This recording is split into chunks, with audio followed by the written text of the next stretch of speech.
मेरे साथ खास मेहमान है रोहिणी घाबरी। आपने इनको सोशल मीडिया पर देखा भी होगा। अभी दावोस में जब इकोनॉमिक्सों की बड़ी दुनिया के तमाम लगभग 120 चार्टेड प्लेन गए थे वहां।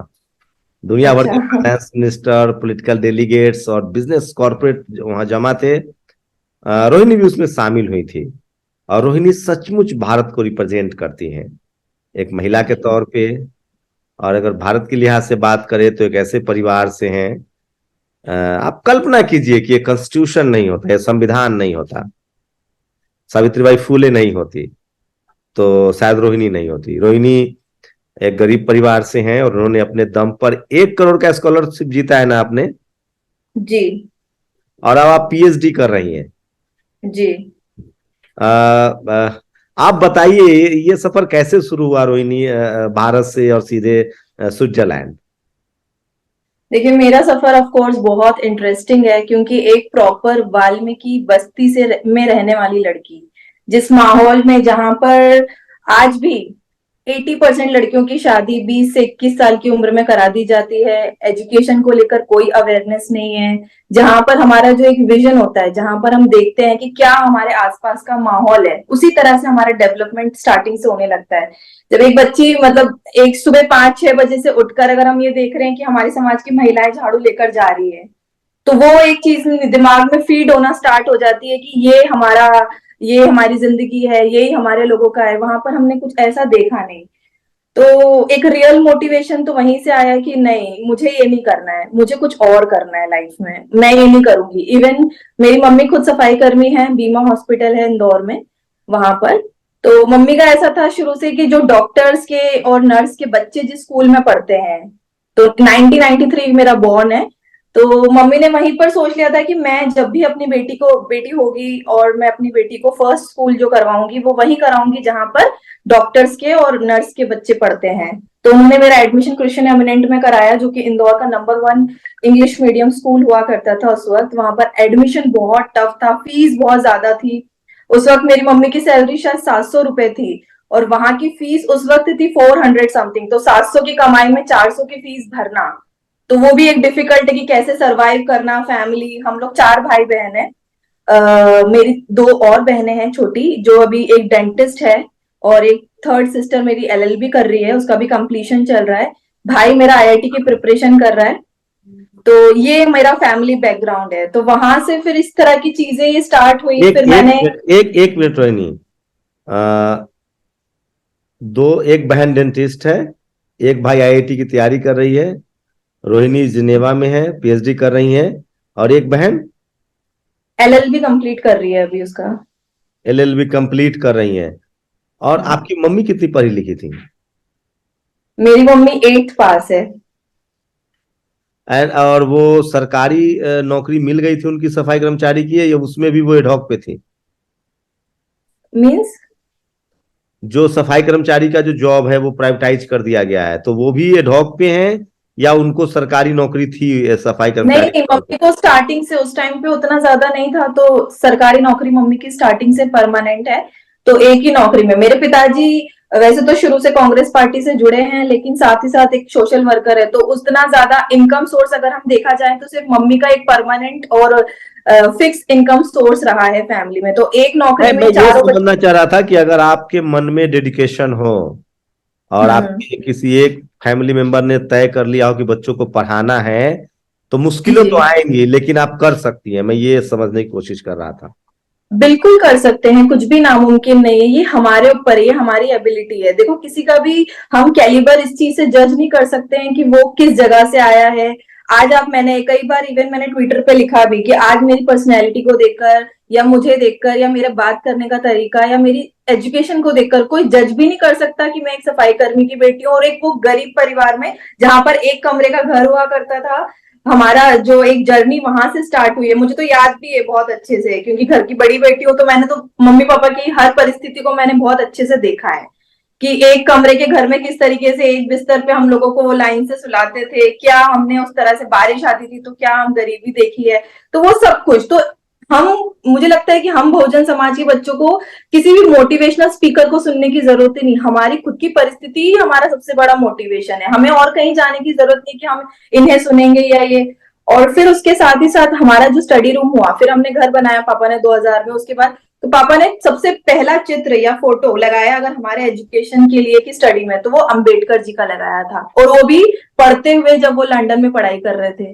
तो पापा ने हमको बार बार छोटे बच्चे थे तो वही पॉइंट आउट किया कि ये हमारे बहुजन समाज के लीडर हैं, हमारे मसीहा हैं, बाबा साहब अम्बेडकर है, इन्होंने हमारा कॉन्स्टिट्यूशन, मेरे पापा ने एलएलबी किया है, एमकॉम किया है, तो वो मुझे हमें इस तरीके से हमेशा एजुकेशन को फोर्स करते थे कि नहीं, पढ़ना बहुत इंपॉर्टेंट है और एजुकेशन से ही सब कुछ हो सकता है। जब भी मैं पापा से बोलती थी पापा हमारे पास ये क्यों नहीं है, काश हमारे पास, क्योंकि मैंने बचपन से, मेरा नेचर है कि मुझे बड़े सपने देखने का शौक है, क्योंकि केंद्रीय विद्यालय में पढ़ी, क्रिश्चियन एमिनेंट में पढ़ी, जहां पर सिर्फ रईसों के बच्चे पढ़ते थे, तो उनकी लाइफस्टाइल को देखकर मुझे फील होता था कि ये सब हमारे पास कब होगा, ये सब हम कब जीतेंगे, या ये सब चीजें हमारे पास कब आएंगी। तो मैं इस तरह का कन्वर्सेशन पापा से करती थी, तो वो बोलते थे कि सब कुछ पॉसिबल है पढ़ाई से, यही एक हथियार है ये जो तुम्हारे हाथ में मैंने ये कॉपी और पेन दिया है। तो मेरे पिताजी हमेशा ये चीज हमारे हाथ में रख के बोलते थे कि इसी से सब कुछ पॉसिबल है, सारे सपने पूरे कैसे हुआ आपने ग्रेजुएशन किया इंदौर से? हाँ, मैंने ग्रेजुएशन किया है बीबीए इन फॉरेन ट्रेड। तो जब मेरा एडमिशन हुआ था तभी से मेरे पापा कहने लगे थे कि मेरी लड़की विदेश जाएगी, फॉरेन ट्रेड की स्टडी कर रही है। फिर मैंने एमबीए किया मार्केटिंग में।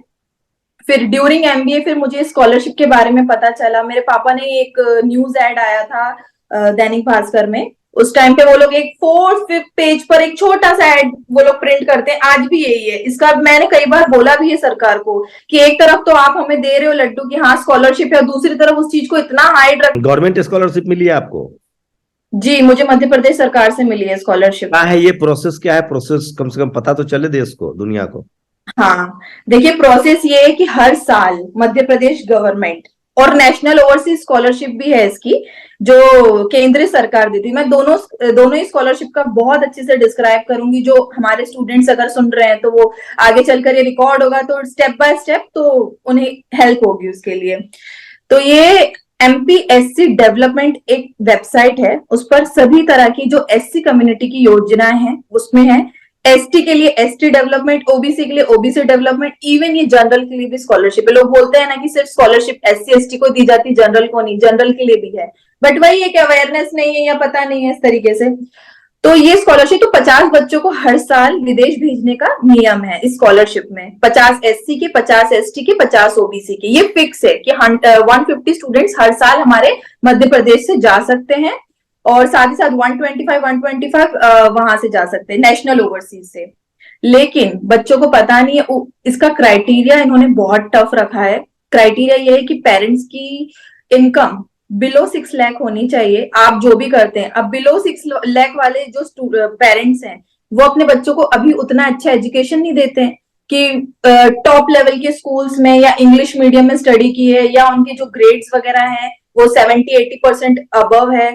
तो ये सारी चीजें, जैसे मैं एमपी से हूँ तो एमपी डोमिसाइल लगता है इसमें, पापा मम्मी का इनकम सर्टिफिकेट लगता है, आपका जो भी एजुकेशनल बैकग्राउंड है इसमें एटलीस्ट मोर देन 70% तो आपका होना ही चाहिए। लेस देन 70% के लिए आप पहले ही उन्हें वो आउट कर देंगे इस तरीके से। और उसके साथ साथ फिर वो स्क्रूटनिंग होती है, फिर इंटरव्यू के लिए कॉल आता है, उसमें 8 आईएएस ऑफिसर जो अलग अलग जिला के 8 कलेक्टर आते हैं, एमपी के होते हैं कुछ, यूपी के ऐसे, और 2 सेंट्रल अधिकारी वहां पर आते हैं, और ऐसे 10 लोगों की पैनल बैठती है, उसमें आपका इंटरव्यू होता है। वो इंटरव्यू ड्यूरेशन 30 मिनट 40 मिनट उसमें होता है, वो पूरा आपको सब स्टेप बाय स्टेप जैसे आईएएस का इंटरव्यू होता है उस तरह से सब क्वेश्चंस पूछते हैं आपसे, और ऐसे ये सिलेक्शन होता है। उसमें आप एडमिशन 500 टॉप रैंकिंग यूनिवर्सिटी में, मेरे टाइम पे तो ये नहीं था, लेकिन अब उन्होंने और टफ कर दिया इसको, कि जब देखा कि हाँ बच्चे अवेयर होने लगे हैं तो अब ऐसा कर दिया कि वर्ल्ड की टॉप 500 रैंकिंग में ही आप एडमिशन ले सकते हो, जो कि हमारे लिए बहुत टफ है टू बी फ्रैंक। मतलब दुनिया के दूसरे देशों की यूनिवर्सिटीज में आप पहले अपना सीट अलॉट कराइए, अपना जो एडमिशन है वो सुनिश्चित कीजिए, उसके बाद फिर आपकी स्कॉलरशिप आपको मिलेगी। ऐसा है कि अगर आप जा रहे हो इंटरव्यू के लिए तो आपके हाथ में ऑफर लेटर होना चाहिए, कि ऑफर लेटर के साथ साथ आप एक आइल्स एग्जाम होती है, जीआरई एग्जाम होती है, जो एंट्रेंस टेस्ट होती है इसकी, कि फॉरेन स्टडीज के लिए आपका इंग्लिश टेस्ट होता है जीआरई, तो ये भी क्लियर्ड होनी चाहिए कि आपका क्लियर है। मोस्ट प्रोबेबली कि सिलेक्शन प्रोसेस में, और आइल्स भी एक थोड़ा सा टफ ही होता है, उतना ज्यादा इजी मीन्स हम लोगों के लिए तो टफ ही होता है जो फ्लुएंसी इंग्लिश में या रीडिंग राइटिंग और लिसनिंग उतनी ज्यादा अच्छी नहीं होती है। तो ये एग्जाम हमको क्लियर करनी होती है, मैंने भी क्लियर की थी। और उसके बाद फिर आप जीआरई करो अगर आप यूएस जा रहे हो, तो जीमेट करो अगर आप मैनेजमेंट एमबीए में एडमिशन ले रहे हो। तो ये इस तरह से, वैसे इतना ज्यादा टफ हमें लगता है, लेकिन मुझे नहीं लगता कि अभी भी हमारे स्टूडेंट्स इतने डम्ब हैं कि वो ये सब नहीं कर सकते हैं। बट अवेयरनेस है कि हाँ, बहुत सारे इंटेलिजेंट स्टूडेंट्स भी हैं जो करना चाहते हैं और जो कर सकते हैं। जानकारी भी एक बड़ा मसला है जो आपने लगभग सॉर्ट आउट कर दिया है, लोगों को जानकारी दे दी है। और ये है सबसे ज्यादा आप फॉरेन। बिलीव नहीं करेंगे, मुझसे पहले जो लोग गए वो सब हाइड है, किसी ने भी इस योजना के बारे में, इवन अगर मैं भी आ जाती, शायद मेरा उस टाइम पे दैनिक भास्कर के फ्रंट पेज पर मेरी न्यूज अगर प्रिंट नहीं होती और इतना ज्यादा लोगों को पता नहीं चलता, तो अभी ये भी फिर से हाइड हो जाती। ये योजना 2003 से बनी हुई है, लेकिन आप अब भी, आज हमारे हजारों बच्चे विदेश पहुंच गए होते अगर हम उस तरह का अवेयरनेस प्रोग्राम स्टार्ट करते और ये करते। मैंने अपने बाद 10 बच्चों का सिलेक्शन करा है सेम स्कॉलरशिप में, और वो 10 अभी विदेश में है, अलग अलग जगह पे। शुक्रिया रोहिणी, आप कम से कम खुल के सामने आ रही हैं। और जर्मनी के, माफ कीजिएगा, स्विट्जरलैंड के बारे में बताइए। और वो दावोस में थी, स्मृति ईरानी से भी मिली, और आपने जब वहां वो बातें कही, वो मैंने वीडियो तो देखी है, तो कैसा रिस्पॉन्स था? वो लोग चौंक गए होंगे। एग्जैक्टली एक्चुअली वो पूरा एक डिप्लोमेट कॉन्फ्रेंस थी, उसमें सिलेक्टेड लोगों को बुलाया गया था वर्ल्ड लेवल पर। और मैं कहूंगी कि जो बिग बिजनेसमैन है, जो इन्वेस्टमेंट प्रोग्राम से जिस तरह का उनकी बड़ी बड़ी कंपनियां हैं, उस तरह के लोग, इवन स्मृति ईरानी जी भी इसीलिए आई थी कि हम लोग किस तरह से ये, क्योंकि ये वर्ल्ड इकोनॉमिक फोरम द्वारा ये ऑर्गेनाइज किया जाता है फंक्शन हर एवरी जनवरी के हाँ, फर्स्ट दावोस में, सेकेंड में, हाँ। दावोस में, जिसमें इंटरनेशनली सभी जगह के मिनिस्टर्स, प्राइम मिनिस्टर्स और ये सब सभी आते हैं। लास्ट टाइम तो हमारे शायद मोदी जी भी आए थे यहाँ पे। तो ये इस तरह से, तो मैं वहां पर गई, वहां पर मैंने देखा कि हाँ, स्मृति ईरानी जी वहां पर, मुझे मेरे कुछ फ्रेंड्स थे वहां पर, मैंने यहाँ पर काफी नेटवर्किंग करके रखी है, तो मुझे कनेक्शन के थ्रू पता चला कि यहाँ पर इस तरह से दावोस में है। तो मैंने बोला ठीक है, मेरे यहाँ से जेनेवा से वो 7 आवर्स की जर्नी है बाय ट्रेन, तो मैं ट्रेन से वहां गई थी, आई भी ट्रेन से थी 7 आवर्स। तो मैं वहां गई, फिर मैंने वहां पर मैंने सुना कि वहां पर महिला सशक्तिकरण, वुमेन एम्पावरमेंट पे बात हो रही थी, जिसमें न्यूजीलैंड की प्राइम मिनिस्टर आई थी, नीदरलैंड्स की एक मिनिस्टर आई थी, हमारे इंडिया के मिनिस्टर थी, एक और थी जो साउथ अफ्रीका से थी। तो इनकी एक पैनल बैठी, मैंने इनके डिस्कशन को सुना। फिर मुझे बहुत ज्यादा एक फियर था अंदर से कि मैं कैसे खड़े होकर, मैं उनके जस्ट सामने बैठी हूँ, मैं कैसे बोलूं, लेकिन मैंने बोला कि ठीक है, मैं करूंगी, मैं बोलूंगी। तो उन्होंने कहा कि देखो, आप बात कर रहे हो वुमेन एम्पावरमेंट की और किस तरह से महिलाएं पावर के साथ काम कर रही हैं। तो फिर मैंने अपना एग्जाम्पल दिया कि मेरी मम्मी एक महिला है, सफाई कर्मी है, लेकिन उन्होंने, उनकी सोच की वजह से आज मैं यहाँ पर बैठी हूँ, मुझे सरकार ने स्कॉलरशिप दी है। तो उन्हें वो चीज काफी अच्छी लगी। इवन स्मृति ईरानी जी ने उसके बाद फिर मुझसे बात की और उन्होंने कहा कि मेरे पास आओ यहाँ पर, तो मुझसे मिलना। इवन उन्होंने फिर वहां पर सभी रिपोर्टर से भी कहा कि ये एक यूथ के लिए एक इंस्पिरेशन है रोहिणी की, आप सफाई एनडीटीवी से। कर्मचारी तो दावोस स्वीडन में भी है, न्यूजीलैंड में भी है, और स्विट्जरलैंड में है। लेकिन भारत की सफाई कर्मचारी मतलब एक जाति का टैग भी है। हाँ, जाति का टैग है, उनकी निम्न स्थिति। आपको पता है यहाँ के सफाई कर्मियों की सैलरी मोर देन 3 lakhs है। या आई और नो। यहाँ पर कोई कास्टिज्म नहीं है, ऑफ कोर्स यू नो कि कोई कास्टिज्म नहीं है यहाँ पर। सभी इवन फॉरेनर्स यहाँ पर जिस तरीके से एक प्राउड फील करते हैं कि हाँ, हम लोग काम कर रहे हैं और दिस इज अवर वर्क, और यहाँ पर वही इक्वल ये रिस्पेक्ट एक है। पार्ट टाइम जॉब है स्टूडेंट्स के लिए, स्ट्रगलर के लिए, कि 2 घंटे में वो सफाई का काम करके फिर बाकी अपनी जिंदगी के रास्ते तय करते हैं। मैंने तो कभी क्योंकि ये यहाँ की जो कम्यून सिस्टम होता है, एक गवर्नमेंट जॉब है यहाँ पर, तो स्टूडेंट्स के लिए तो ये वर्क नहीं है। मैंने तो कभी किसी स्टूडेंट को नहीं देखा। ये एक प्रॉपर यहीं के लोगों के लिए काम है, यहाँ के सिटीजन्स या उस तरह के जो थोड़ा बहुत कम पढ़ते हैं, या उस तरह यहाँ पर एजुकेशन को लेकर यहाँ भी लोग ऐसा है कि जो पढ़ना है पढ़ते हैं, अदरवाइज वो जॉब वगैरह करके उस तरह से अपनी लाइफस्टाइल जीते हैं। तो उस काम को यहाँ पर एक्चुअली, यहाँ पर काम को छोटा ही नहीं माना जाता ना, आप सब इक्वल हो। रोहिणी क्या करना चाहती हैं?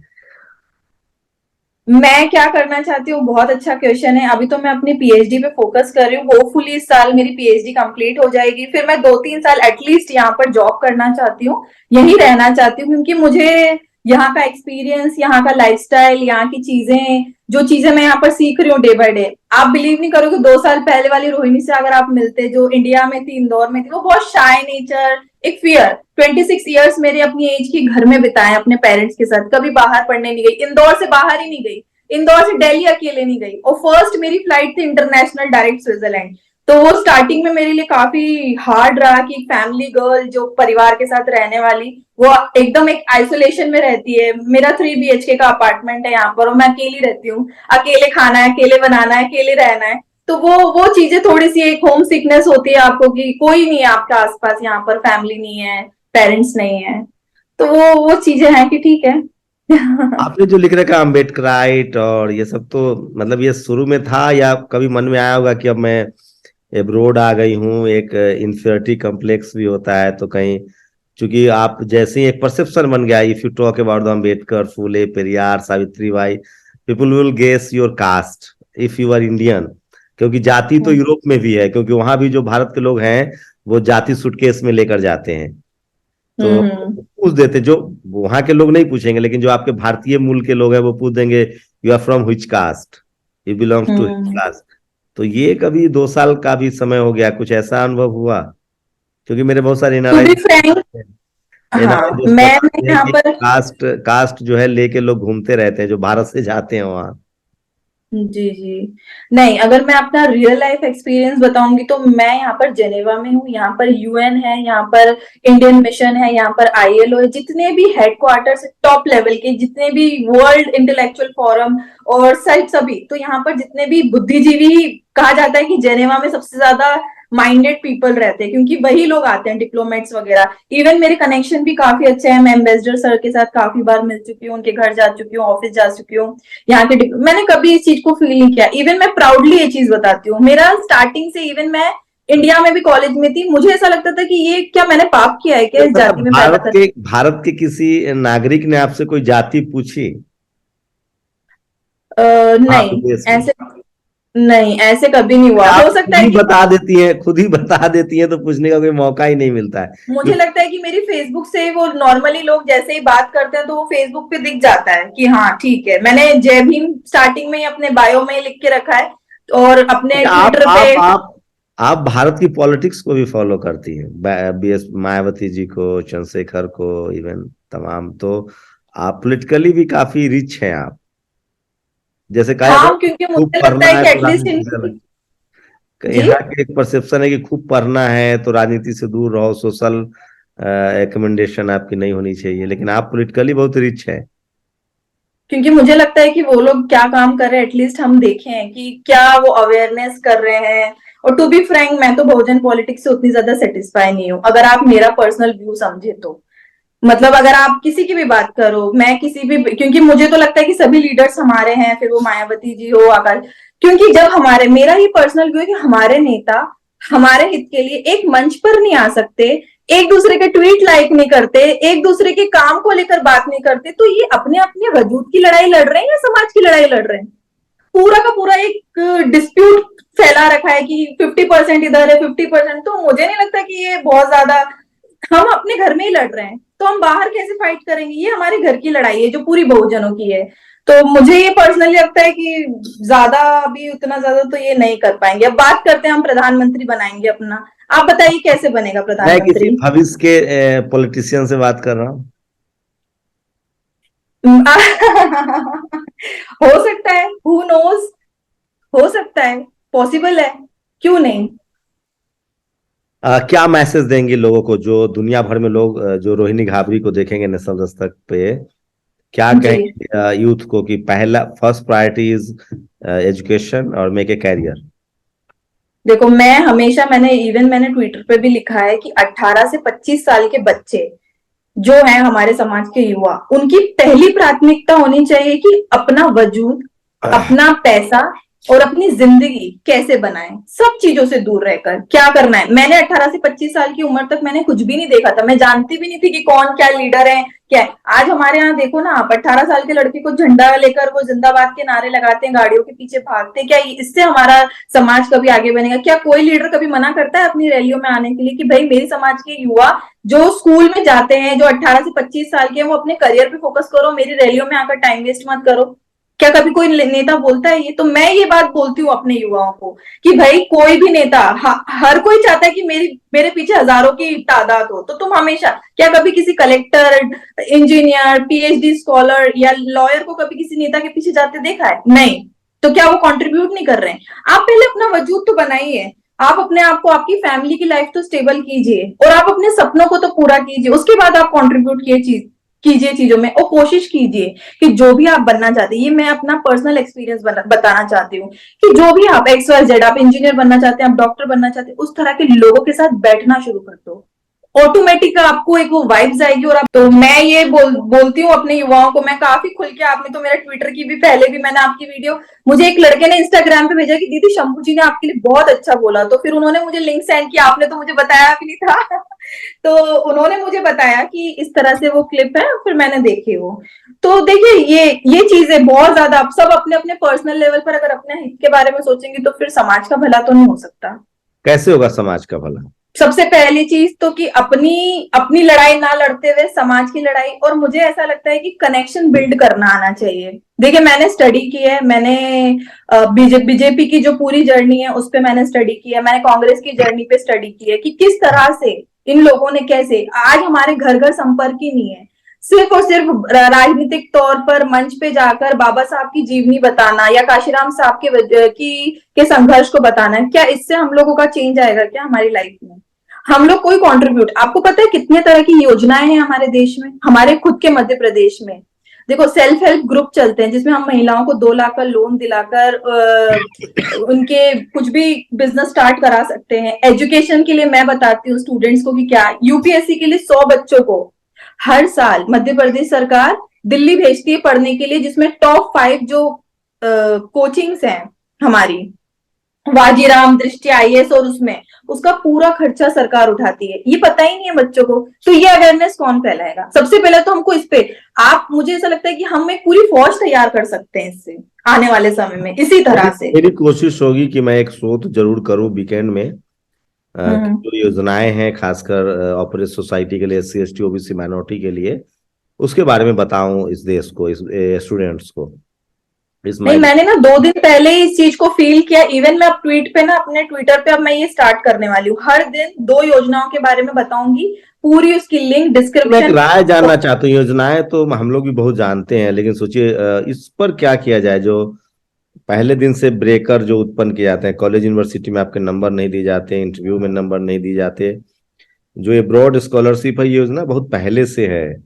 SC ST के हाँ, लिए स्पेशल सब प्लान भी है। बजट, अभी बजट सेशन आ रहा है, उसमें अलग से, आप तो कॉमर्स की स्टूडेंट है, मैनेजमेंट की है, सब प्लान भी है। एक जी। इम्प्लीमेंटेशन के लेवल पे भी प्रॉब्लम है, तो उसको किस तरह से मानसिक दृढ़ता से लोग फेस करें, क्योंकि डिस्क्रिमिनेशन तो है, कास्ट बेस्ड डिस्क्रिमिनेशन है। योजनाओं को छोटे पन्ने पर लाना वही वजह है। अगर आप वहां पहुंच भी जाती हैं तो आपको थोड़ा सा, एक बार मेरा खुद अनुभव है, मैंने 4-5 लोगों को, रामदास अठावले सोशल जस्टिस मंत्री थे, और वो JNU के थे, हम्म। उनको मिलने नहीं दिया जा रहा था क्योंकि उनको एब्रोड स्कॉलरशिप लेना था, उनका दाखिला भी हम्म। प्रोसेस में हो गया था। तो इन सब चीजों का, ये सब जो ब्रेकर है, इनसे कैसे पेशेंसफुली सामना करें? मुझे लगता है कि देखो, ब्रेकर्स तो ऑफकोर्स मेरी लाइफ में भी आए होंगे। 2018 में मुझे स्कॉलरशिप मिल गई थी, लेकिन मैं 2020 में आई हूँ। मैंने भी वो 2 साल पूरी उस जर्नी को एक डिप्रेस्ड लेवल पर किस तरीके से फेस किया है कि कैसे जाऊं, क्योंकि पीएचडी का एडमिशन आसान नहीं है। आप अगर अब्रॉड स्टडी के लिए, विदेश में पीएचडी का एडमिशन चाहते हो, तो उसके लिए 10 years का मैनेजरियल एक्सपीरियंस होना चाहिए, और बहुत सारी चीजें। तो ऑफ कोर्स वहां पर कई बार ये बोल देते हैं कि हमारे पास तो फंड ही नहीं है। आपका जो एक वो गोल्डन टाइम है वही निकलवा देते हैं कि आपका एडमिशन तो आ गया, आपका एडमिशन कैंसिल हो सकता है, आपका वीजा कैंसिल हो सकता है। और ये लोग कई बार बोलते हैं कि नहीं, मेरे साथ भी यही हुआ था, बहुत ज्यादा मैंने प्रेशराइज किया, कंटिन्यूअसली मेल किए, मेरी वीजा की डेट आ गई, मेरी फ्लाइट टिकट बुक हो गई, और मेरे पास पैसा नहीं था। मुझे 3 दिन पहले इन्होंने पैसे दिए कि मैं कैसे जाऊं। इतनी मुश्किल से 2 साल की मैंने एंड पे मैं लेकर आई हूँ अपनी जर्नी को, और मुझे एंड मोमेंट पे ये बोला गया कि हमारे पास अभी इस साल बजट नहीं है। तो मतलब ये तो आपको चीजें आपको लगे रहना पड़ेगा, रोज रोज टू बहुत ज्यादा, एवरी डे आपको अपडेट रहना पड़ेगा, यू हैव टू, हाँ, मतलब लगे रहना पड़ेगा। सिस्टम हाँ, बैरियर तो उत्पन्न, ब्रेकर बनाता है, क्योंकि ये रोहिणी घाबरी है। नहीं, ऑफ कोर्स देखो ब्रेकर बनते हैं, और ये तो हमारे ऊपर, और ये कहीं भी चले जाओ, आप प्राइवेट सेक्टर में चले जाओ या इसमें एजुकेशन सेक्टर में चले जाओ या फिर इंडस्ट्रियल, किसी में भी ये हर जगह है। तो ये तो हमारे ऊपर है कि हम कितना फाइट। अब अगर हम हर बार ये सिर्फ जाति के इस रोने को लेकर बैठे रहे कि नहीं हमारे साथ नहीं हो सकता, तो मुझे लगता है कि ये गलत है। ये चीज के ऊपर हमको फाइट करनी पड़ेगी, और हम क्यों नहीं लड़ सकते। मुझे एक तो ये सबसे पहले जो हमारे अंदर ये फियर है ना, मैं इस फियर को ही खत्म करना चाहती हूँ कि हम इस समाज के, मैं तो बोलती हूँ कि वाल्मीकि समाज की लड़की हूं मैं, तो क्या इस समाज में मैं पैदा हुई हूं, तो क्या मैंने ये पाप किया है? मैं डायरेक्ट बोलती हूँ इस चीज को।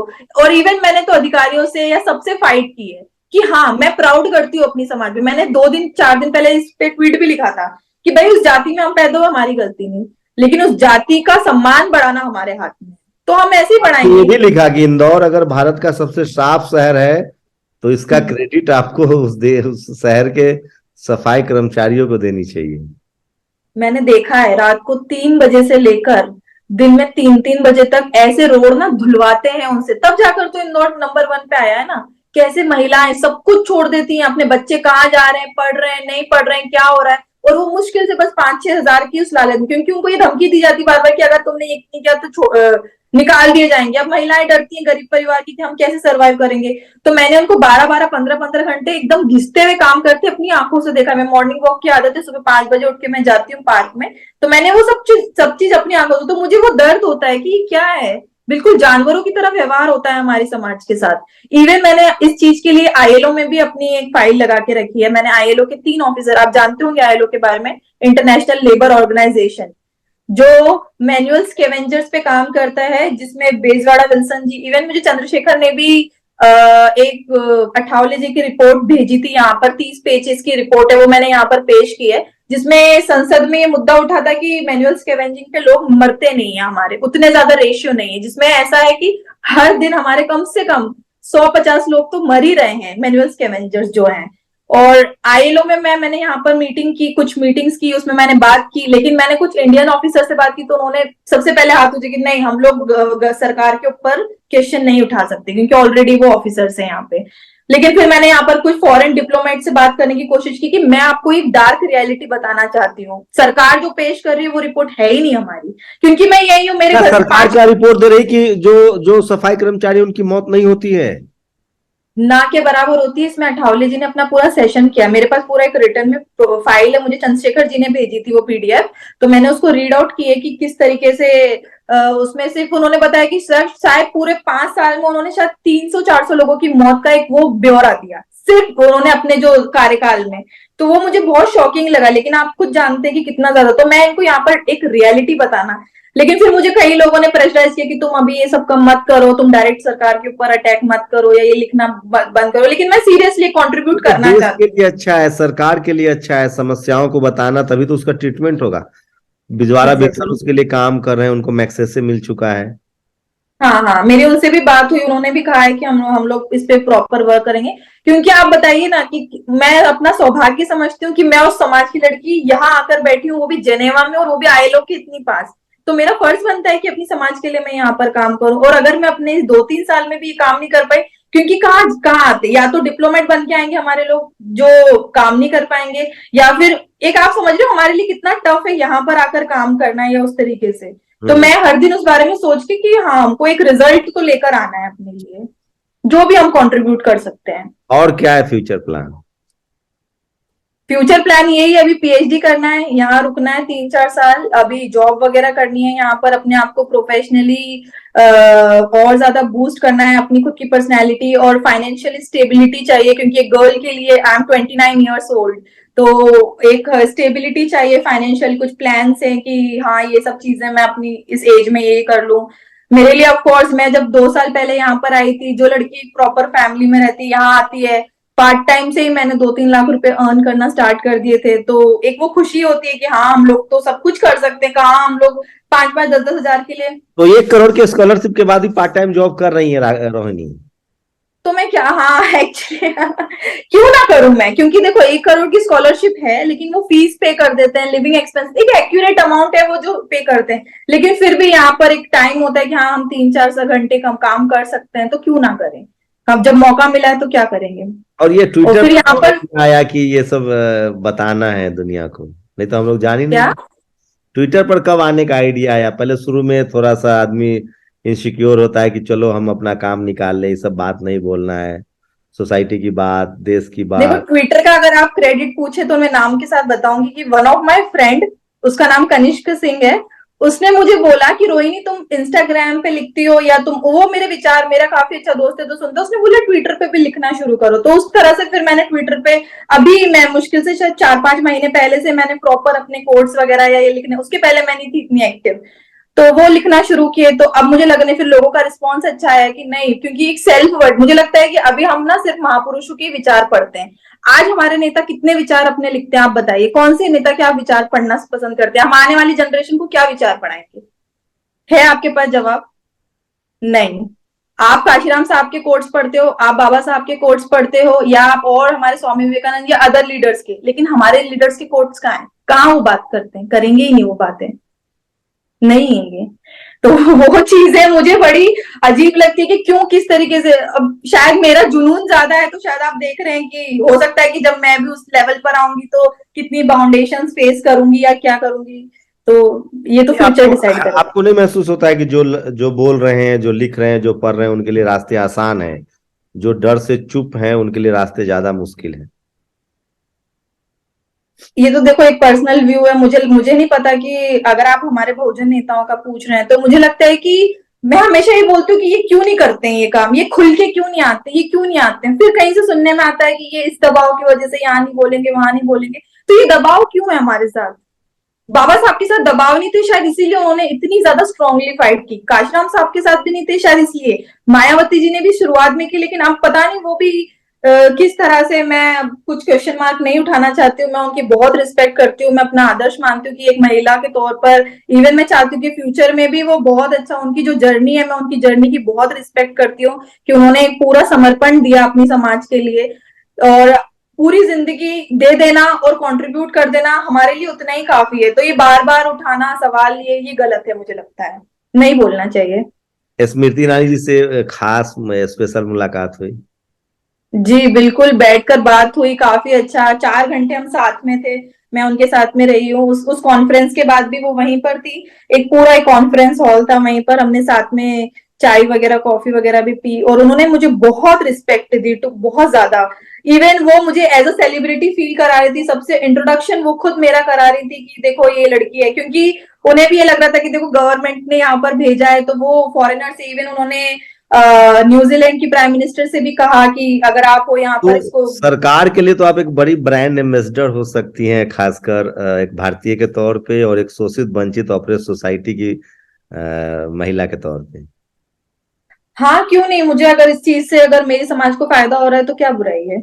क्यों नहीं, अगर मैं बोलती हूँ और इस चीज से बहुत ज्यादा, मैं तो चाहती हूँ कि एक रोहिणी क्यों, मैं तो चाहती हूँ कि आने वाले समय में कम से कम मेरे जैसी 100 रोहिणी और आने वाले 2-3 साल में मैं खड़ा कर दूं, जो विदेश में भी रहे, जो इतनी स्टेबल भी रहे और उतना ही ज्यादा अम्बेडकराइट मूवमेंट को भी समझे और बोले भी बेबाकी से। आप सोचो क्या गजब का हमारा सुनहरा भविष्य होगा। एग्जैक्टली और आप एम्बेसी गई रिपब्लिक डे पर? हाँ जी, मुझे यहाँ पर मेरे एम्बेसडर सर से काफी अच्छे रिलेशन है, तो वो मुझे हमेशा बुलाते हैं, इनवाइट करते हैं उसमें, और वो भी काफी अच्छा रिस्पांस देते हैं कि देखो इसकी जर्नी बिल्कुल, क्योंकि यहाँ पर एक पूरा हमारा एक इंडियन कम्युनिटी का सर्कल है, तो उसमें सभी डिप्लोमेट्स हैं या सुपर रिच किड्स हैं जो अलग अलग कंट्री से, अलग अलग फैमिली से बिलोंग करते हैं। कम्युनिटी वाइज भी मुझे, टू बी फ्रैंक, अभी हमारे बहुजन कम्युनिटी का तो जेनेवा में नहीं मिला कोई भी जिसके साथ मैं बात करूं, इवन एमपी के भी नहीं मिलते हैं, ज्यादातर दिल्ली मुंबई और इधर के लोग होते हैं इस तरह से, तो वो काफी रिस्पेक्ट देते हैं और इवन सबको इंट्रोडक्शन भी कराते हैं, मेरा इंट्रोड्यूस कराते हैं मुझे कि नहीं लड़की बहुत अच्छा। तो वो मेरी फेसबुक वगैरह पे भी आप देखेंगे मेरे एम्बेसडर सर हमेशा मेरे पोस्ट पे कमेंट करते हैं और बोलते हैं महिला एम्पावरमेंट की बात करती है। आपको नहीं लगता वहाँ के जो हालात हैं, वहाँ की जो व्यवस्था है, वो भी बहुत जी ज्यादा आपको सपोर्ट करती है?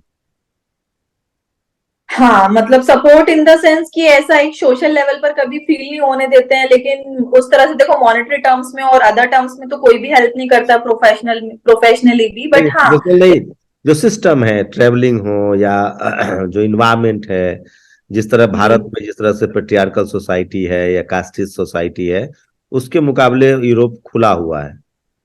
बहुत ज्यादा खुला हुआ है यहाँ पर। अगर आप आइए, एक बार आपको मौका मिलता है, आप यहाँ पर एक्सपीरियंस कीजिए, यहाँ की लाइफस्टाइल देखिए किस तरीके से यहाँ पर लोग सिर्फ अपनी लाइफ से मतलब रखते हैं, किसी और की लाइफ में इंटरफेयर नहीं करते हैं, और काफी ज्यादा हेल्पफुल होते हैं। यहाँ पर ह्यूमैनिटी मस्ट, यहाँ पर ह्यूमैनिटी सबसे पावरफुल है। यहाँ पर अगर आप देखो, एक छोटी सी भी किसी को हेल्प चाहिए, या एक कोई लेडी, एक ओल्ड लेडी निकल रही है, तो 4 लोग उसको तुरंत हेल्प के लिए आ जाएंगे।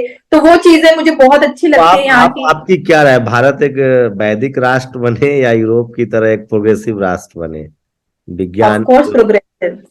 मुझे लगता है कि ह्यूमैनिटी को फर्स्ट रखना चाहिए, ना कि किसी तरह की कास्टिज्म को, या फिर किसी भी धर्म को, या किसी भी, देखो सबके धर्म का सम्मान, सभी का अपना अपना एक पर्सनल टच है, कि कोई हिंदू है, कोई मुस्लिम है, कोई वो है, लेकिन हमको फर्स्ट प्रायोरिटी ह्यूमैनिटी को देनी चाहिए कि वी ऑल आर ह्यूमंस। और अगर आप किसी को कास्ट की वजह से नीचा दिखा रहे हो, तो मुझे लगता है कि फिर आप किसी को खुश नहीं कर रहे हो अपनी जिंदगी में, आपके भगवान भी शायद इससे खुश नहीं हो रहे।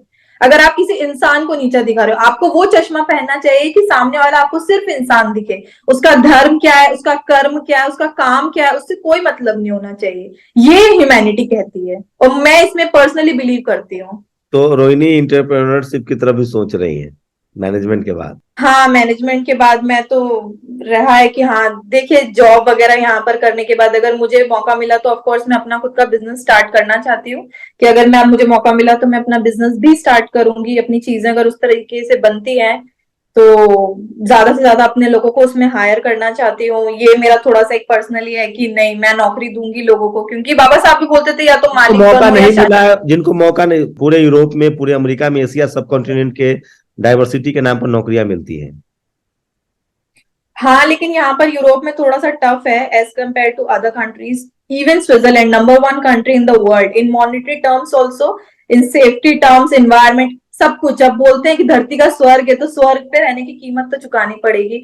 तो बहुत महंगा भी देश है, और बहुत सारी चीजें यहाँ पर जॉब के लिए भी अगर मैं देखूँ तो बहुत टफ है। इवन मैं अभी एप्लीकेशंस मैंने स्टार्ट कर दी हैं, तो सैलरी पैकेजेस यहाँ के बहुत है। मोर देन, अगर मेरी जॉब लगती है तो मोर देन 8 lakhs मेरी पर मंथ सैलरी होगी यहाँ पर। तो वो सारी चीजें फाइट हमें करनी होती है। तो अच्छा है वैसे, as compare to other countries बहुत बेस्ट है। तो हम लोग कोशिश करेंगे, आप भी ट्विटर पर मेरी भी रिक्वेस्ट होगी कि आप 10 मिनट जरूर समय निकालें वीकेंड में या मंथ में, ताकि हम लोग कम से कम नेशनल दस्तक के जरिए जो यूथ हैं भारत के, उनको बता सके कि कौन सी योजनाएं हैं और कैसे आप दुनिया भर के यूनिवर्सिटीज कॉलेजेस में जाके आप पढ़ाई कर सकती हैं। एंड आई नहीं, होप बहुत आपको। अच्छा है, और ये हम कर सकते हैं। मुझे लगता है कि ये बिना पैसों की मदद है। देखो, समाज सेवा करने का मतलब ये नहीं होता कि आप आंदोलन करो या आप किसी भी तरह की राजनीति में उतरो। समाज सेवा ये भी है कि हम जहां पर भी हैं, हम जो भी हैं, वहां तक हम पहुंचाने में कम से कम हमारी समाज के 10 लोगों की मदद कर रहे हैं। दिस इज ऑल्सो भी समाज जरूरी है, सेवा। लेकिन हाँ, वो भी जरूरी है। नहीं, वो भी जरूरी है, वो भी जरूरी है, वो भी, लेकिन मैं बोल रही हूँ कि हर किसी को लगता है कि समाज सेवा करना है तो नेता बनना पड़ेगा, ऐसा नहीं है। एग्जैक्टली। शुक्रिया ये नहीं है। रोहिणी हमारे साथ बातचीत करने के लिए, और आई होप कि हम इस बातचीत को और भी आगे बढ़ाएंगे। आज के लिए बहुत बहुत शुक्रिया आपका बहुत अच्छा लगा आपसे समय बात देने के करके। लिए। मुझे नेशनल दस्तक भी मैंने देखा, आप बहुत अच्छा, आपका जो कंटेंट है मुझे बहुत पसंद आया। आप जिस तरीके से बेबाकी से हर किसी का इंटरव्यू लेकर सबसे बात करते हैं, मुझे वो भी बहुत अच्छा। मैं आपको बहुत टाइम पहले से जानती हूँ, आपके मैंने बहुत सारे वीडियोस भी देखे हैं। आप मुझे अब जान रहे हैं, लेकिन मैं आपको पहले से जानती हूँ। शुक्रिया, thanks lot for your great appreciation. National Dastak की आपसे गुजारिश है कि अगर इसको बचाना चाहते हैं तो नेशनल दस्तक को सब्सक्राइब करने के लिए रेड कलर के सब्सक्राइब बटन को दबाएं, फिर बेल आइकन की घंटी दबाएं। नेशनल दस्तक को बचाने के लिए बहुत जरूरी है कि हर खबर को शेयर करें, लाइक करें, कमेंट जरूर करें।